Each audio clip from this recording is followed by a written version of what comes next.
Hey everybody, it is Marla Kay. Hope everybody is doing well today. I want to drop a line because I just noticed something that was really strange.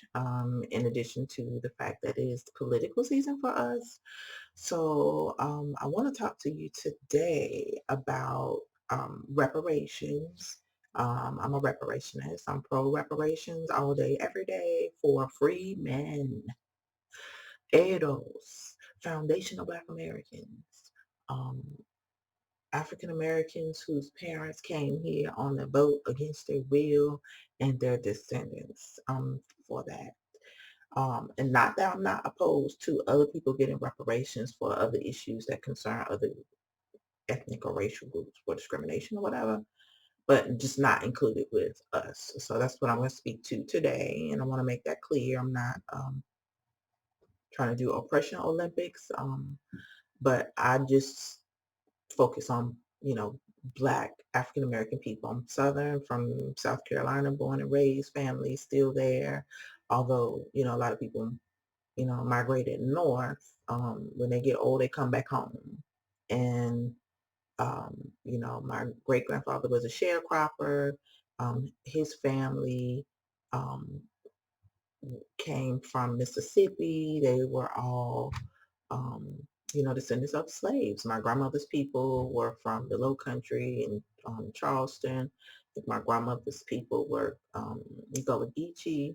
And so, you know, we have our family's owners' last names, and, um, you know, we can't have a discussion about moving forward in America without talking about reparations. And so a lot of, conversation over the last couple of years, um, we've been having about reparations, I credit to, for me, I've I got a lot of information from Yvette Carnell in the ADOS movement. So I give her all the credit for my knowledge over the last, couple of years, or say maybe 4 or 5, maybe 6. Um, I'm not sure when I started watching her, but I know I've been, following her for a very long time. And one of the um, things I've noticed is, since the movement became bigger and it was online, even before I was on Twitter, um, you know, I watched Yvette on YouTube. So when she was doing Breaking Brown, and I just found it so interesting because I, work for the federal government. So a lot of the stuff that she was talking about, I don't work for the federal government. I contract with the federal government, but I've been involved on the nonprofit side and on the contracting side for probably about 20 years. So I knew exactly what she was talking about. She was like spot on in teaching about policy and just things that, most Black people who um, don't work in government, that, they don't typically understand. So I appreciated her education and her attention to detail about certain subjects that Black people typically don't necessarily pay attention to. So when the movement blew up, and then noticed that there was a concerted effort to discredit it, I started paying attention. And then I just started following money in the politics of it, because there's always, um, white supremacy works to keep us confused, divided, and not trusting each other.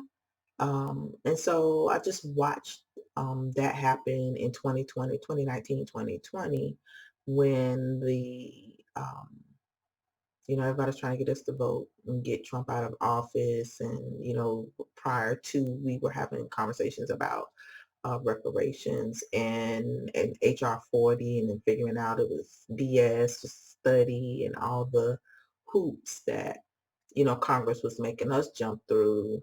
Um, and which, I hate to say that it's rightly so, but like we just typically didn't take the route that other groups did. They didn't present a case or try to get Congress to do right. They just sued the government and they won, and it was a long lawsuit.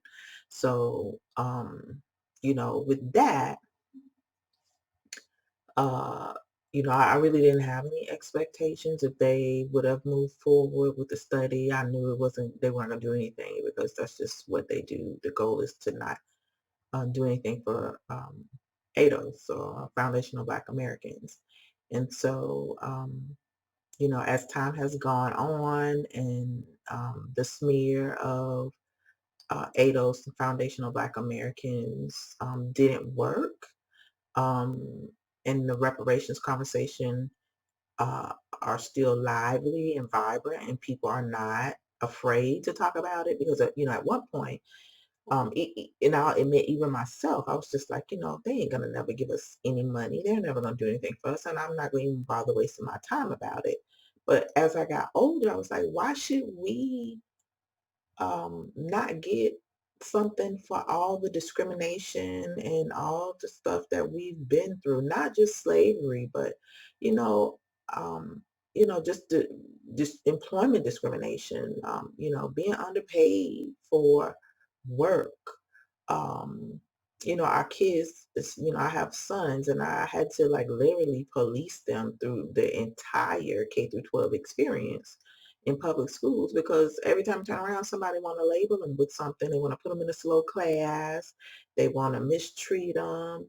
They want to talk to them any kind of way. They want to, not give them the courses that they give to white students so that they can go on and be on the right tracks to maybe go to college or do something else, or even with skills and trades. Like it's just always something. So, I experienced that, and I was like, everybody who's African American, especially if you live in the South, you deserve to be compensated for all the bullshit. Having your properties undervalued, overtaxed for gas. We pay more for groceries, more for gas in Black communities and different things. So yeah, I was, thinking about it. I was like, we pay taxes. Everybody else gets reparations. Why shouldn't we? And so when I saw Yvette having her conversation, I was really excited about it. Just the way she was teaching, everything made sense. It was logical, but I just, there was things that it was stuff that I knew and stuff that I thought, but I just didn't think there were other people who thought like I did. So I was so excited. And so I'm always rooting for ADOS and, just the work that they do.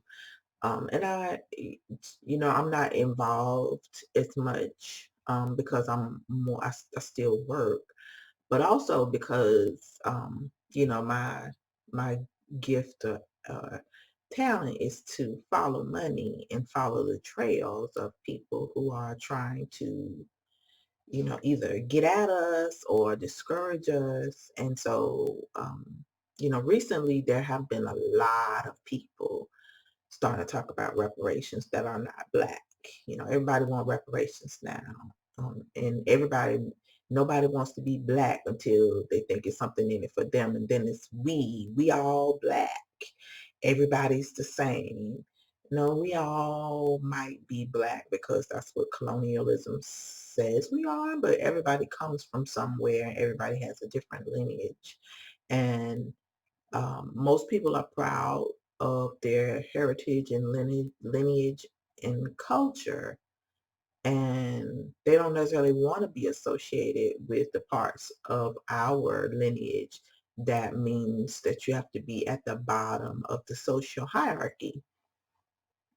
And so, recently, Yvette she had a Twitter post that she shared about this guy, Edgar Villanueva, from a decolonizing wealth fund or organization. And um, he was associated with a group called Liberated Capital. They basically have always served Native American and Hispanic groups. And all of a sudden, here they come talking about reparations. Then when you go to the fund, or you start doing research. I did research on it when she posted it. I was like, this is strange because I never heard of these people. Um, and I'm always suspicious when someone starts talking about stuff and they don't really have a connection to the Black grassroots, especially if they're Hispanic, because just me living here in South Florida, I've learned a lot about the Latinx community, and they're not really, not saying that everybody in different racial or ethnic groups are not supportive or allies or understand um, African American adults issues, but typically they're not down with us, and so I experience that all the time here in South Florida, in Fort Lauderdale and Miami area. So I already know what time it is, and anytime I see them, with us, it's like, what y'all want? Is there something in it for us, or you trying to learn something and spy so you can go back and stab us in the back? So when I saw the post and I did the research, I was like, oh, okay, so this organization is trying to set themselves up to be some type of conservator for reparations. Apparently, they must believe we're going to receive reparations or we're going to get something on the ball. And they're trying to stake their claim early in the process. So after I did research, I, posted what I found, just a little bit of what I found on Twitter, but I also did a longer piece and I put it in the description just about how people, different groups are like vultures. And we're literally trying to get something for ourselves after we've helped everybody else in this country, built the country, helped everybody else, gave our back so people could climb on top of us and move forward, and then turn around and give us, pat their asses at us. Now that we are like, okay, well, we are trying to do something specifically for descendants of slaves and descendants of chattel slavery in America. And suddenly everybody wants to be Black. Everybody wants to lend their expertise or help us with reparations or do some type of local independent decolonizing wealth effort. Um, that's not really going to be satisfactory and address all the issues that we have. And so you'll see this Edgar Villanueva and his Liberated Capital group um, come in and just recently added reparations, the case for reparations. And we don't have reparations, but they're saying, oh yeah, there's a need and we're suddenly going to try to address it. Well, it doesn't have anything to do with that they really want to help us. It's a fund that raises money, and then they give grants to organizations for them to do stuff in their community. But what people don't realize is when you give these people this money, these capital funds, or these donor advised funds, that's what they're called. The donors decide what they want to do with the money, and they have people in place, leadership, who makes decisions on how to spend this money. So you can give this money to these people and they can make recommendations, but at the end of the day, the people in leadership will make the decisions. And when I looked at this Decolonizing Wealth, Liberated Capital fund, donor advised fund, everybody who works at the organization is Hispanic. No Black people or white Hispanic. The other thing, with the exception of one guy, he was Black, but he was Afro Latino, um, and it didn't appear that he worked. He didn't have any experience working with African American or ADOS groups, so that was also suspicious to me. Then another thing that was really suspicious is this organization was affiliated with another foundation that's tied to dark money. in the Democratic Party called the Schott Foundation, and it's a anti education reform group. But a couple of other politicians have got caught up with that organization, and they're under federal investigation for dark money, particularly with the Andrew Gillum campaign here in Florida, and their the one of the campaign managers that lives here in Florida, she was on the board of the Schott Foundation. So they were like self-dealing, funneling money. But this board member is also the CEO, or I think she's the CEO of the National Black Justice Coalition. And so there's just like dark money tied. This organization, the National Black um, whatever the name of it, the NBJC or whatever the name of it, Black Justice Coalition, they were affiliated with a lot of Democratic Party lobbying organizations in DC. And so when you start following the money, you start seeing that there's a connection all the time with some money and some politics. And so um, I wrote a piece about it. Um, why ADOS reparationists need to be really careful. It's political season, and so we're going to be running into a whole lot of people who are really trying to discredit the movement. They are trying to confuse folks.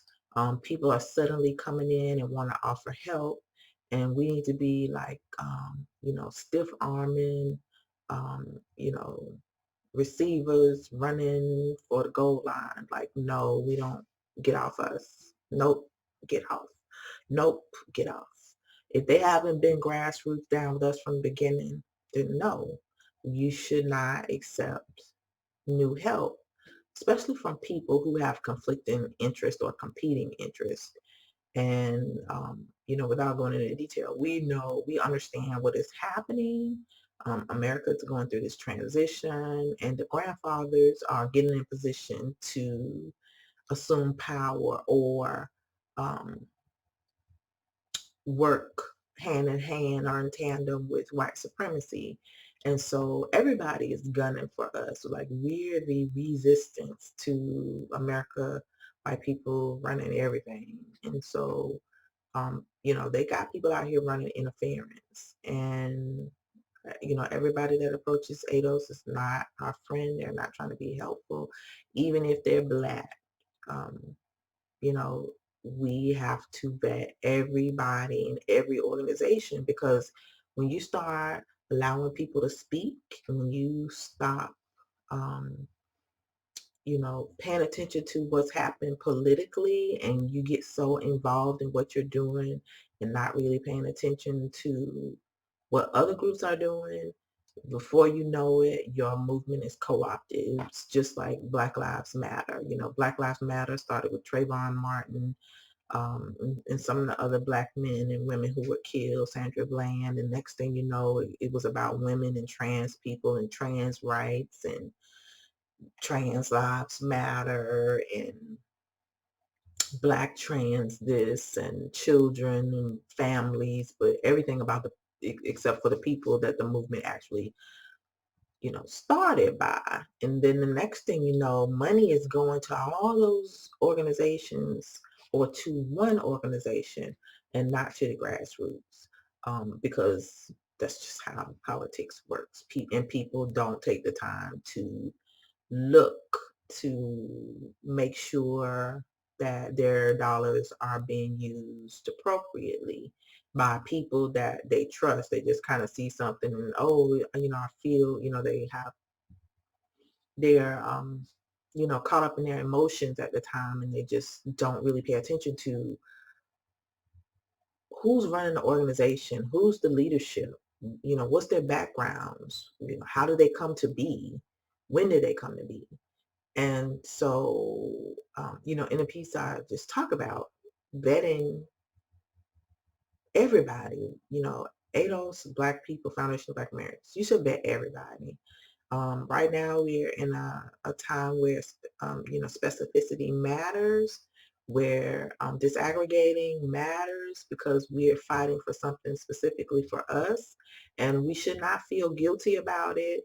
Nobody makes Asians feel guilty. Nobody tells Mongolians to, stay in the grouping with the Chinese, and nobody tells Indians, people from India, that you're Asian. Just shut up and be quiet. All of us are Asian because we're from the continent of Asia. Um, Same with Caribbean islands. People from Jamaica, they're proud they're from Jamaica. They tell you, I'm Jamaican American. I'm Jamaican whatever. Here in South Florida. Haitians have their whole community, to themselves in different parts of Broward and Dade, Miami-Dade County. Nobody's saying you shouldn't be proud to be Haitian. You're just black. They have their own communities. They have their own culture. They celebrate their own flag days. They don't celebrate the 4th of July like they celebrate Haitian Flag Day. Um, they have entire communities. Here we got Little Havana, um, Little Alapata for the Dominican community, Liberty City.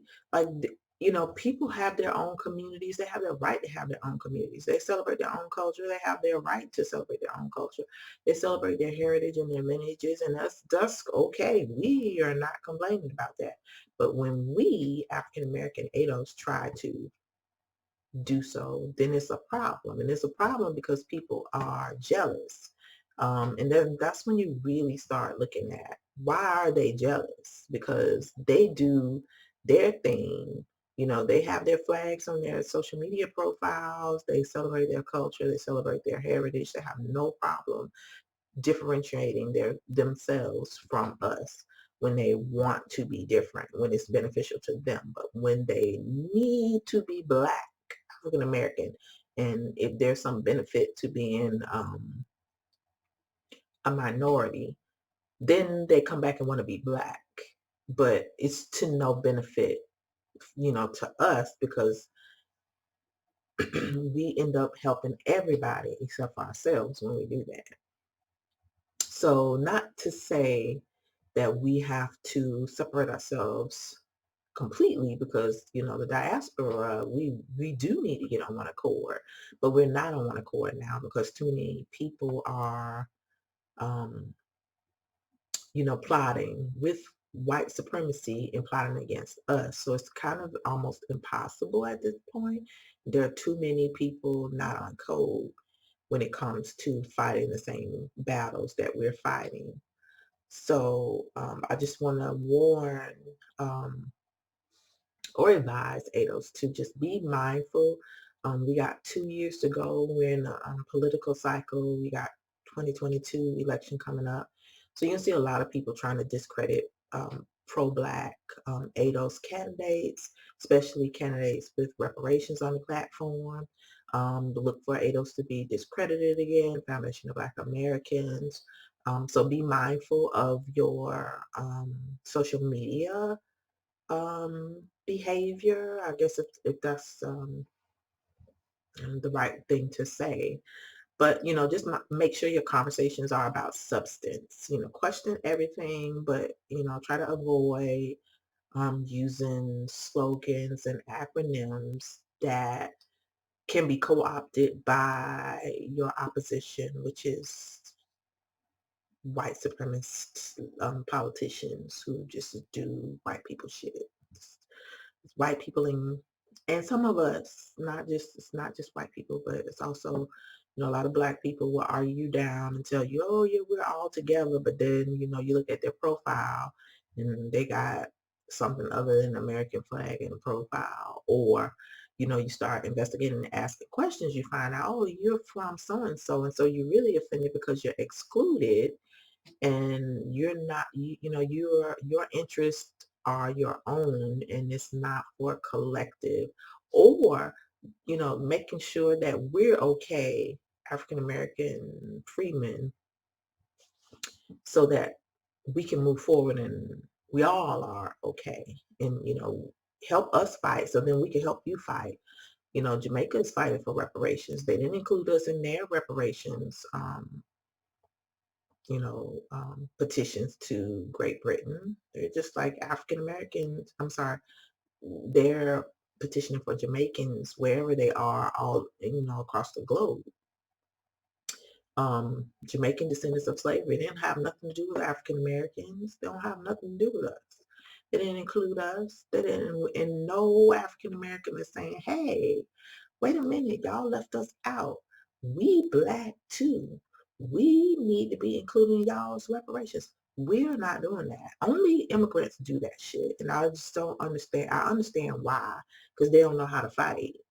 Um, they're here because they didn't want to fight and fix their own country. So of course, they get afraid when you start pulling away because hey, that means they ain't gonna be able to ride on your back, be able to step on your head and use you as a vehicle or use us as a vehicle to move forward. So just be mindful that it's that season. It's getting ready to start. It's already starting. And when you see people talking about reparations, investigate the background. Check the paperwork. If the paperwork ain't right, like Professor Black Truth says, check the paperwork. If the paperwork ain't right, keep pushing. And so now we're gonna have to do a lot more investigating. And we also need to start setting up our own vehicles, get into community economic development, form those vehicles now so that if we do get reparations, we're ready to hit the ground running with experienced, trained people who know how to plan cities, who know how to build, who know how to create educational systems for communities. We don't have to cover the whole United States, but every community, every county, every Black, anything, everywhere should be setting up so that when we do get money, you don't have people like a decolonizing wealth, liberated capital loaded with Hispanic people on the board saying, hey, we do reparations too. Nip that shit in the bud now, because if you keep letting people say this is what we're doing, next thing you know, you have Asians saying that they are for reparations and they're going to help us manage our money. Everybody now is looking for extra money. And so if they think that, African Americans are getting ready to get money, they're going to be trying to stick reparations on their issues so they can get some too, even if it's to, half-ass distribute to us and they live off the interest so they can give it to their people and do what they want. Like, we don't want any of that. We don't do that. And we shouldn't tolerate any other groups doing that to us either. So reparations for ADOS is reparations for ADOS, and ADOS needs to handle their business so that should reparations come, you have vehicles already ready to do something with it. You don't have to wait until those things are formed. And then, in the process, you're developing a track record. If you're not developing a track record now, the first thing people are going to say is, oh, well, we can't give you $1 billion to build up your city because you don't have any track record ever managing that amount of money. You don't have any money developed. You don't have any experience or um, expertise um, doing public-private partnerships or developing communities or buying properties or in real estate or, tax cut, nothing. So, we don't have any banks or community financial development institutions. We don't have anything like that. And there are some already available, but not nearly enough, not what we need if everybody's going to get reparations. If it's 20 million of us or, give or take, I don't know how many, um, we estimate really would qualify for reparations. But whatever we have, we need to have a way to hold on to our money so that we don't have to put it in white institutions, whether it be it's creating, Black credit unions or Black banks. Um, however that happens, we need to have those conversations and we need to be having them now. We need to form our funds and and develop our capital now and develop our track record so that when this money comes, when this time comes and it's time for us to develop, build, distribute, we don't have to worry about Edgar Villanueva coming to tell us that he's going to help us get our shit together. We don't need him. We have enough people in our own communities who have the experience. We have the expertise. We have the know-how. We have the will and the drive. We have the motivation. We just haven't put all those things together. So put those things together now. And I have, some tips inside of the piece that I wrote at the end. So just read it if you can. And I'll put the link to it so you can read it. It won't cost you anything. And also, I'll include some examples of economic development that other groups are already doing. So you can see, people are doing this. People have been doing this. They're using us and backdooring us, stealing from us, and then they go and do their stuff. They don't tell you nothing about it.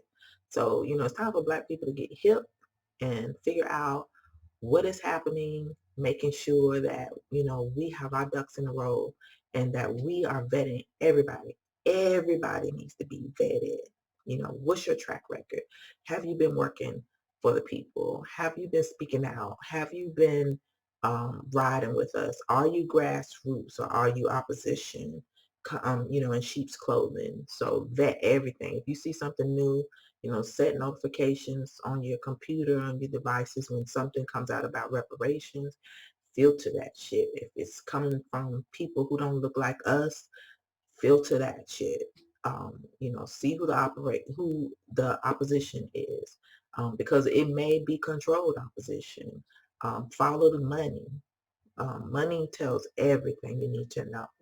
And in the piece that I wrote, you'll see the connections where money is always involved. It's either money or politics, but it always goes back to white supremacy. And so, once you understand how things work, it's politics. So learning how to play this game is really important for us because we are behind the power curve. And, with this transition where, white supremacy is getting ready to grandfather or cede some power to Hispanics and Asians, we're not going to have a cohesive transition. And so some of these people that are approaching us now are looking at in a couple of years, they're going to be in power and they're going to want to try to control any and everything that we have possession of, either now or if Congress decides to pay reparations.